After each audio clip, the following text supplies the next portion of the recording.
Days before Yolanda struck the Philippines, the world prepared, anticipated, and prayed with us. The government at every level, national, provincial, and municipal, exerted efforts to reduce the impact of the typhoon. Seryosong peligro po ang kinakaharap ng inyong mga nasasakupan. Gawin na po natin ang ating magagawa habang hindi pa lumalapag si Yolanda. Ulitin ko po, seryosong peligro to at maaaring mabawasan. But no one was prepared enough for the magnitude of the destruction.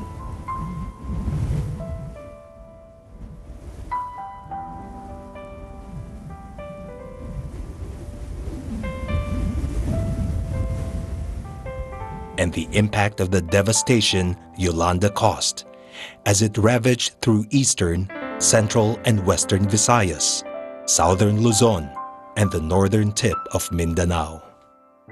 Our eyes have witnessed what our hearts and minds can barely process. Together we mourn, grieve, and weep for the lives lost, the families displaced, and the broken lives of every man, woman, and child.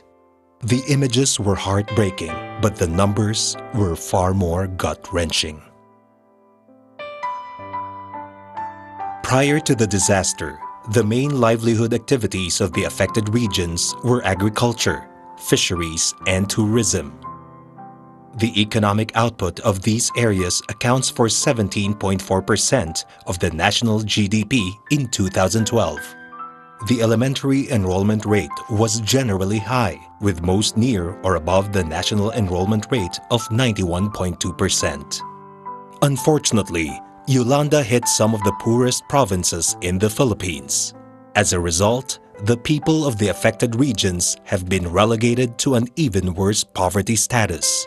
Considerable interventions are required to build back better and bring the affected regions up to the targets originally envisioned under the Philippine Development Plan.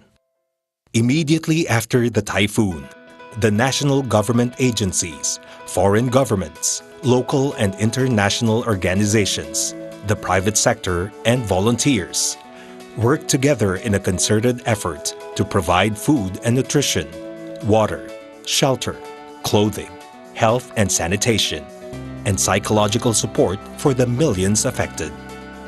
President Benigno Aquino III declared a state of national calamity, which paved the way for a massive mobilization of local and international resources and personnel, emergency responders, aid personnel, relief goods and supplies were brought into the affected areas by land, sea, and air.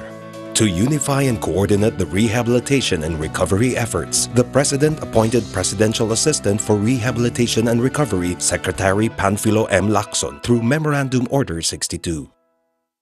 These efforts will all be integrated in a comprehensive rehabilitation and recovery plan known as the CRRP.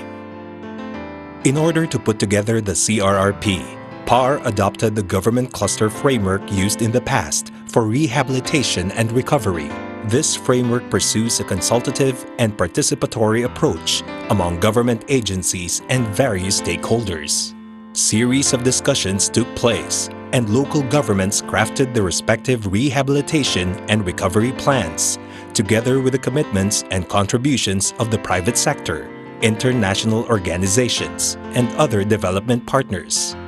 The CRRP articulates the overall strategic vision and integrated programs, projects, and activities for 2014 to 2016 across the 171 cities and municipalities. It was crafted with the intention of recovering from the disaster, addressing the human development needs of the survivors, and assisting the affected regions to stay on track in achieving the Philippine Development Targets for 2011 to 2016. To build back better, faster, and safer is the guiding principle in the development and implementation of rehabilitation and recovery interventions.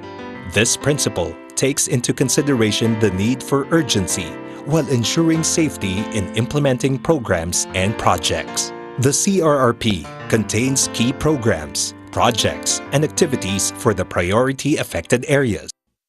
Infrastructure cluster will build, rehabilitate, and reconstruct national roads, national bridges, airports, seaports, power lines,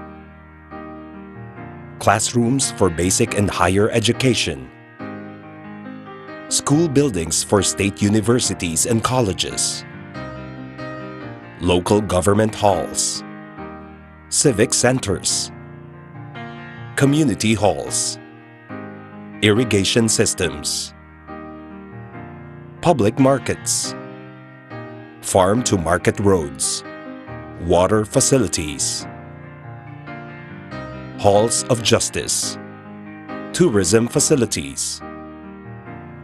The resettlement cluster will construct and provide disaster-resilient housing units, school buildings, multi-purpose covered courts, sustainable livelihood opportunities in new settlement sites. The social services cluster will implement basic and higher education support through provision of scholarship grants to affected college students, textbooks, learning materials, computer packages, and supplemental feeding to elementary students. Health services through provision of essential medicines, water disinfectants, delivery kits, weighing scales, and height boards. Rehabilitation of mangroves and forest land. Development for agroforestry, shelter assistance for families, including families from indigenous people communities, insurance subsidy for farmers, distribution of food packs to vulnerable families, technical assistance to LGUs for the formulation of their comprehensive land use plans. The Livelihood Cluster, in cooperation with local government units, will aggressively pursue programs and projects that shall address agricultural productivity, technological improvements, capacity building, and access to financing and markets for sustainable economic growth, and improve the quality of life in the affected areas. The cluster is targeting to reach out to farmers, fisherfolk, and micro, small, and medium enterprises. Given the magnitude of the typhoon's impact, significant resources are necessary for the affected regions to fully recover and bring them up to the targets originally envisioned in the PDP and to build back better wherever possible.